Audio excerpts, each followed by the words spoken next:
بشوف فاريشن كتير جدا. انا حضرتك انا النهارده في المنوفيه في مستشفى المنوفيه كان عندي ولد 17 سنه. مش ده شاب بقى؟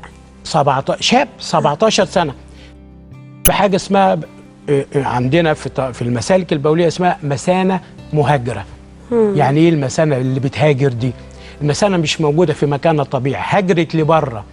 وبدل ما حضرتك المثانه دايما بشبهها بايه؟ حضرتك عارفه البالونه المنفوخه دي ولها البوز بتاع البالونه، البق بتاع البالونه ده هو ده المثانه بالظبط، ده عنق المثانه ودي المثانه.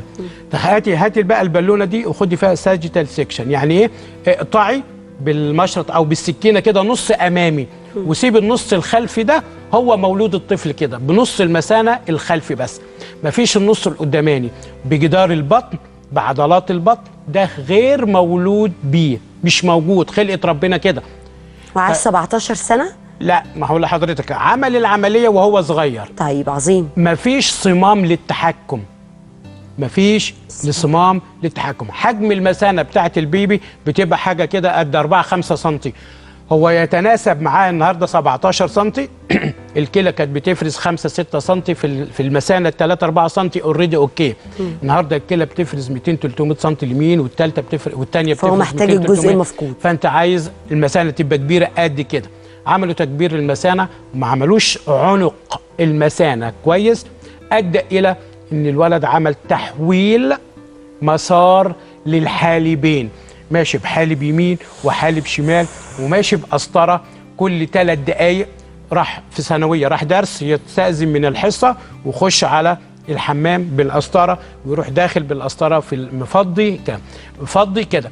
لو اتحرج ومعاه زميل او زميله واتحرج من النوم، لو عدت 2 أو 3 ساعات بيصاب بمغص كلوي فظيع، ادى الى وعمل وجود حصوتين على الكلى اليمين وحصوه على الكلى الشمال. ولد بسم الله ما شاء الله في مرحله الشباب 17 سنه. ده اهمال، ده عدم اختيار الوقت المناسب لعمل العمليه. طب سؤالي بقى دكتور احمد، مصير الولد ده لو كان لحق نفسه هو لسه طفل صغير كان هيبقى؟ هقول لحضرتك في الزياره الاخيره في الصعيد كان عندي حاجه زي كده، بس الولد كان لسه 3 سنين أو 4 سنين. عملنا حاجه اسمها بلادر اوجمنتيشن، يعني تكبير مثانه.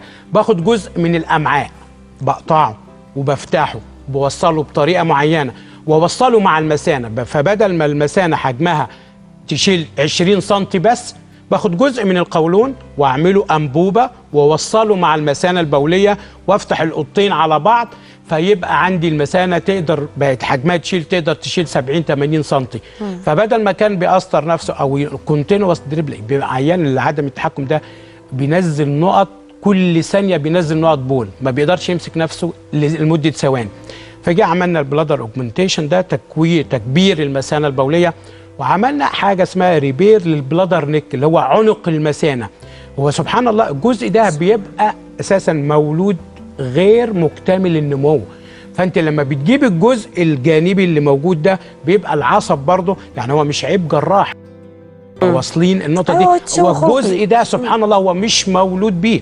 فاحنا بناخد الجزء اللي جنبيه ونعمله مجرى بول وعنق للمثانه البوليه، ونضيق شويه المثانه البوليه اللي بقى لو قدر، دايما نقول لو قدر يبقى ناشف، يعني يقدر يحكم نفسه لمده 2-3 ساعات، احنا كده عملنا انجاز. واخر حلقه عاملها في هنا من حوالي 3 أسابيع، الحمد لله رب العالمين عدت كويس جدا كلام منها. فاحنا دايما يتشخص اثناء الحمل.